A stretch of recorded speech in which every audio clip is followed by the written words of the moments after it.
धन्यवाद मेरे साथियों, आप लोग का हमारे इस विज्ञान की दुनिया में एक बार फिर से मैं आप लोग को सुस्वागतम कर रहा हूँ।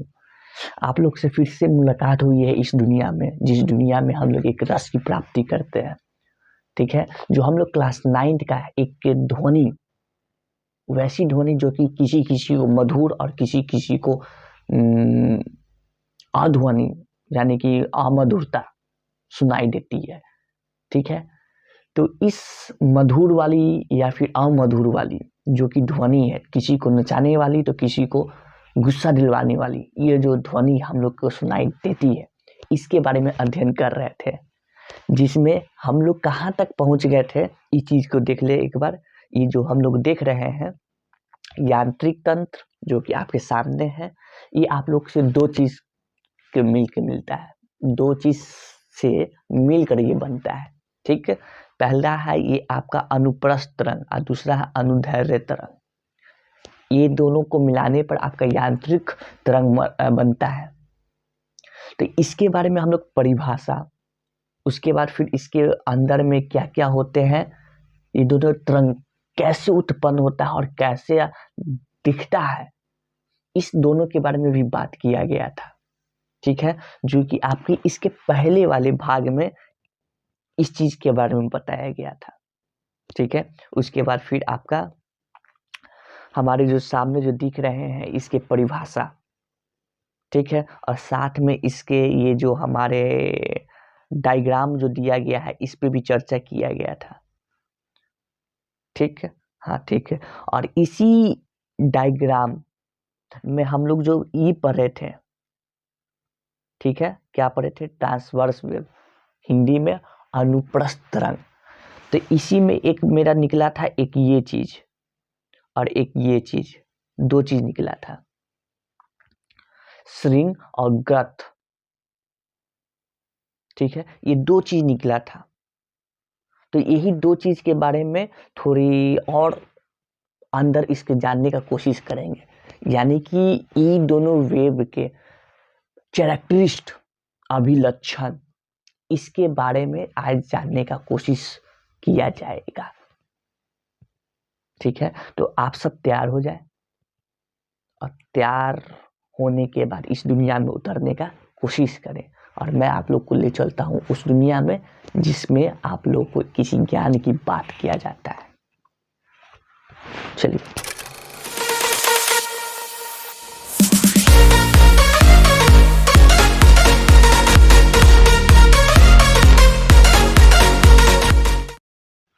तो मेरे प्यारे साथियों, आप लोग आ गए होंगे, आशा करेंगे कि इस दुनिया में धीरे धीरे उतरने का कोशिश कर रहे हैं, ठीक है। आइए, तो इसमें क्या जानना है, आज का विषय किस चीज के बारे में है। तो आज का विषय है, पहले तो इसको देख लेते हैं, हमारा श्रिंग और ये गर्थ देखे थे ना, श्रिंग और गर्थ के बारे में बताए थे इसके पहले वाले में। तो इसका ये जो देखिए, इसकी जो उच्चतम, ये वाली जो यहाँ पर है उच्चतम बिंदु का ये, या फिर सबसे उच्चम कहाँ तक ये गया है इसका कण, तो इसका उच्चतम कण यहाँ तक गया है, यहाँ इस तरंग में, और नीचे कहाँ तक गया, न्यूनतम में, तो यहाँ तक गया है, ठीक। तो यानी कि ये वाला जो हुआ, अगर ऊपर धनात्मक की ओर पे है तो ये वाला चीज आपका कहलाता है ये श्रिंग, इंग्लिश में क्रेस्ट। ये जो ऊपर में आप लोग देख रहे हैं उच्चतम या फिर महत्तम, ये वाली जो कण गया है, इस कण को या फिर ये वाला कण, इस सब कण को कहा गया है ये श्रिंग कहा गया है, ठीक है। और इसका सबसे नीचे घाटी कहाँ तक गया है, इसका घाटी यहाँ तक गया है, यहाँ तक गया है, आया है। तो इस चीज को, इस दोनों चीज को कहा जाता है गर्थ, ट्रफ इंग्लिश में। क्या कहें, इंग्लिश में ट्रफ, और ये आपका श्रिंग का इंग्लिश क्या होता है, क्रेस्ट। यहाँ पे एक नोट है, उसको पढ़ेंगे। अनुप्रस्थ तरंगे केवल ठोस एवं द्रव्य की सतह पर उत्पन्न की जा सकती है, ठीक है। ये सिर्फ दो ही चीज में होता है, एक तो ठोस और दूसरा चीज द्रव्य, इस चीज में किया जाता है, अर्थात जिनमें अद्वितीयता होती है उसमें अनुप्रस्थ रंग उत्पन्न की जा सकती है। द्रव के भीतर एवं गैस माध्यम में अनुप्रस्थ रंग उत्पन्न नहीं की जा सकती। समझे? ये आपका जो गैस होता है और आपका द्रव्य के भीतर और गैस के अंदर, ये आपका ये उत्पन्न नहीं किया जा सकता है। कौन सी? अनुप्रस्थ रंग, ये उत्पन्न नहीं किया जा सकता है। ठीक है, ये नोट है आपका। ठीक है, अच्छा, इसके बारे में हो गया। ये तो आपका पहले का टॉपिक था, जो कि इसमें कुछ बच गया था तो वो आज पूरा कर दिए। लेकिन आज का मुख्य जो आपका उद्देश्य है इस वीडियो का, वो आपका ये ध्वनि तरंग के अभिलक्षण के बारे में है। ध्वनि तरंग के अभिलक्षण, जिसको इंग्लिश में हम सभी कहते हैं कैरेक्टरिस्टिक ऑफ साउंड वेव। ठीक है, कैरेक्टरिस्टिक ऑफ साउंड वेव, यानी कि अब आपको अभिलक्षण पढ़ना है। अभिलक्षण क्या मतलब, समझे नहीं? अभिलक्षण का मतलब ये होता है कि उसके अंदर की गुण, अच्छाई के बारे में कि बुराई के बारे में ये पता नहीं, लेकिन उसके अंदर का गुण जो जानते हैं, ठीक है, उसके और अंदर का जो पढ़ाई करने वाले हैं, उस चीज का अभिलक्षण पता करेंगे। समझे? समझिए। तो सबसे पहला आपका जो है वो है तरंग दैर्ध्य के बारे में। देखिए, सबसे पहले क्या है? तरंग दैर्ध्य के बारे में।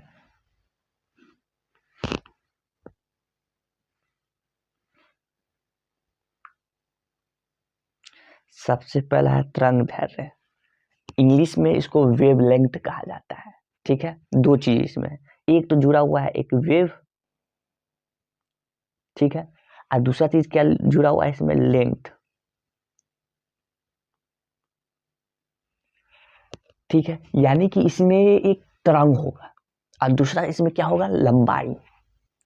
ठीक है, दो चीज, वेव और इसमें लेंथ। तो ये कैसा वेवलेंथ है, तो इसको समझते हैं क्या वेवलेंथ बोलता है। बोलता है कि दो क्रमागत संपीड़न या विरलन, दो क्रमागत श्रृंग या गर्त के बीच की दूरी को तरंग दैर्ध्य कहा जाता है। अभी आप पढ़े हैं ना, श्रृंग और गर्त, दो चीज पढ़े हैं, श्रृंग और गर्त। तो देखिए, ये हमारा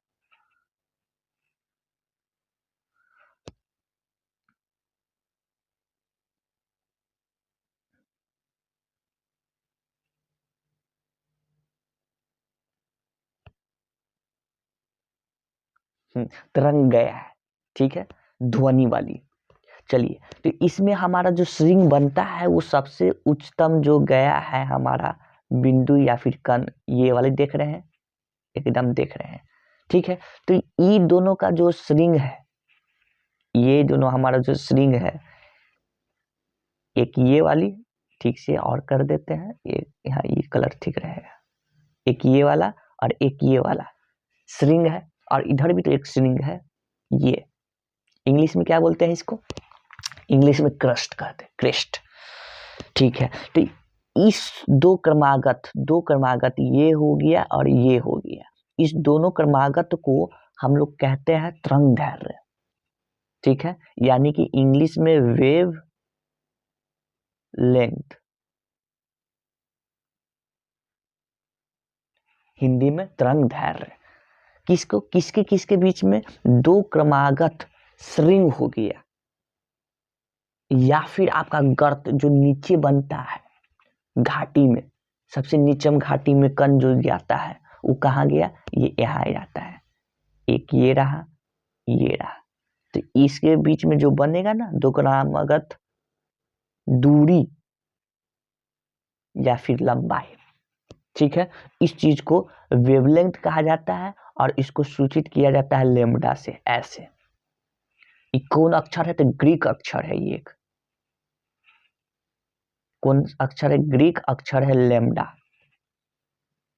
इससे ही इसको सूचित किया जाता है, लेम्डा से। ठीक है, जरूरी नहीं है कि यहाँ पर ही बनो, आपका यहाँ पर भी बन सकता है, इसके क्रमागत के बीच में ये लेम्डा। बस आपको दिमाग में ये होना चाहिए कि दो क्रमागत आपका या तो श्रृंग के बीच में इसकी लंबाई हो या फिर गर्त में। उस चीज को हम लोग वेवलेंथ, हिंदी में तरंग दैर्ध्य कहते हैं। इतनी बात समझ में आ गया? यही बात आपको उसमें बताया गया है, यहाँ पर लिखे हुए हैं, देखिए यहाँ पे पढ़ेंगे। तरंग दैर्ध्य ग्रीक अक्षर लेम्डा के द्वारा दर्शाया जाता है। लेम्डा आप लोग यहाँ पे देख सकते हैं, लेम्डा क्या है, ये वाला लेम्डा है, ये देख सकते हैं तरंग दैर्ध्य को लेम्डा उल्टा वाई होता है। अच्छा, इसको सूचित क्या चीज से करते हैं? तो इसको सूचित करते हैं तरंग दैर्ध्य का एसआई यूनिट मीटर है। एसआई यूनिट लंबाई को किसी में डिनोट कर ये सूचित किया जाता है, मापा जाता है मीटर में।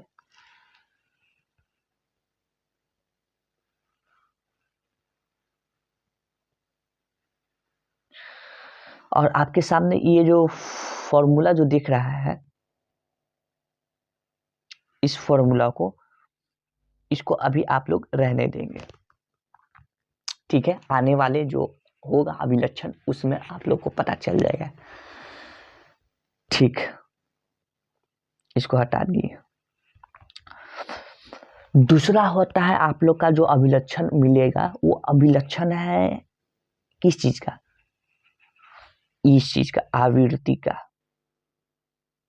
ठीक है, आवृत्ति, इंग्लिश में इसको कहते हैं फ्रीक्वेंसी। क्या कहते हैं? फ्रीक्वेंसी। ये क्या है दिखाते हैं, क्या है आपको। इकाई समय में होने वाले कंपन या दोलनों की संख्या को त्वरण की आवृत्ति कहते हैं। जब तरंग एक संपीड़न से एक विदलन होते हुए अगले संपीड़न तक पहुंचती है तो ये एक दोलन होता है। दूसरे शब्दों में तरंग एक श्रृंग से गर्त तक जाती है और फिर श्रृंग तक पहुंचती है तो एक कंपन या दोलन पूरा होता है। इसे ग्रीक अक्षर में न्यू से दिखाया जाता है। ये बात में बात किया जाएगा। आवृत्ति क्या है देखेंगे। इसमें जो अभी कहा जा रहा है आवृत्ति के बारे में, आवृत्ति यहाँ पे इस चीज के बारे में बताया जा रहा है कि आपका एक तरंग होगा। ठीक है, वो तरंग शुरू हुआ इस चीज से, किस चीज से? ये चीज शुरू हुआ, ऐसे ऐसे कर कर ये शुरू हुआ। ठीक है, ऐसे ऐसे कर कर ये शुरू होता है। ठीक से नहीं हो रहा है, ठीक से नहीं हो रहा है, ऐसे ऐसे ऐसे ये शुरू हो रहा है। ठीक, दूसरी चीज आपका ये एक और तरंग है जो कि शुरू हो रहा है ऐसे ऐसे ऐसे ऐसे ऐसे ऐसे ऐसे।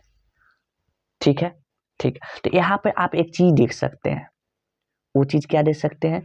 इसमें जो हमारा जो उत्पन्न हुआ है क्या तरंग, ठीक है, वो तरंग इसमें ज्यादा उत्पन्न नहीं हुआ है।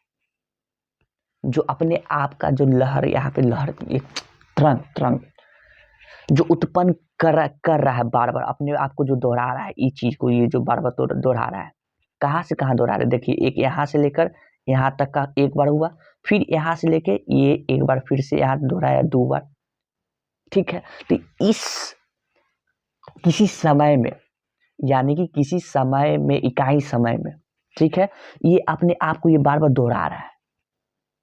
ठीक है, इस तरंग को बार बार दोहराने जा रहा है। ठीक है, इसमें कम हुआ है लेकिन इसमें ज्यादा हुआ है। इसमें अगर देखेंगे तो ये देखिए, इसमें कहाँ से कहाँ तक, यहाँ से लेकर यहाँ तक एक बार हो चुका था, लेकिन एक बार फिर से यहाँ तक किया है दोबारा, फिर एक बार यहाँ तक हुआ है तिबारा, फिर एक से यहाँ तक हुआ है 4 बार। तो ये जो अपने आप को तो रंग जो बार बार दोहरा रहा है, इस चीज को आवृत्ति कहा जा रहा है, यानी कि बार बार कितनी बार यहाँ पे उत्पन्न हुआ है तरंग। तो यहाँ पर 1 ये, 2 ये, 3 ये और ये 4, यानी कि इसमें फ्रीक्वेंसी कितना है, 4 है। ठीक, और इसमें फ्रीक्वेंसी कितना है, तो इसमें फ्रीक्वेंसी अगर देखा जाए तो यहाँ से लेके यहाँ तक 1, फिर यहाँ से 2 और फिर यहाँ से लेके 3, इसमें फ्रीक्वेंसी मेरा 3 है। इस चीज को आवृत्ति कहा जा रहा है। ठीक है, यानी कि बार बार जो तरंग अपने आप को जो दोहराती है, दोलन जो पूरा करती है, इस चीज को फ्रीक्वेंसी आवृत्ति कहा गया है। ठीक, और ये होता है क्या, इकाई समय में, यानी कि फ्रीक्वेंसी जो होता है इकाई समय में जो पूरा करता है, इकाई समय में 1/t = f। f से सूचित कर भी सकते हैं, लेकिन इसके लिए एक अलग सूचक बनाया गया है। क्या है, देखिए,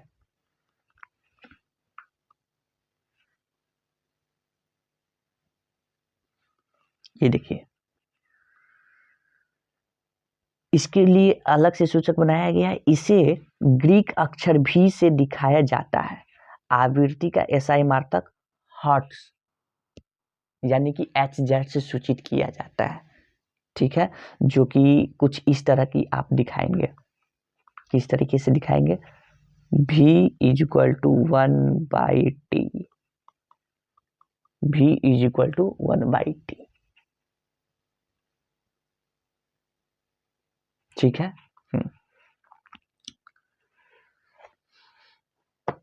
तो इसे आवृत्ति कहा गया है, v = 1/t। अच्छा, इसको इसका SI मात्रक, इसका SI मात्रक बता दें, SI मात्रक क्या होता है, हर्ट्ज होता है, जिसको Hz से इसको सूचित किया जाता है। ठीक है,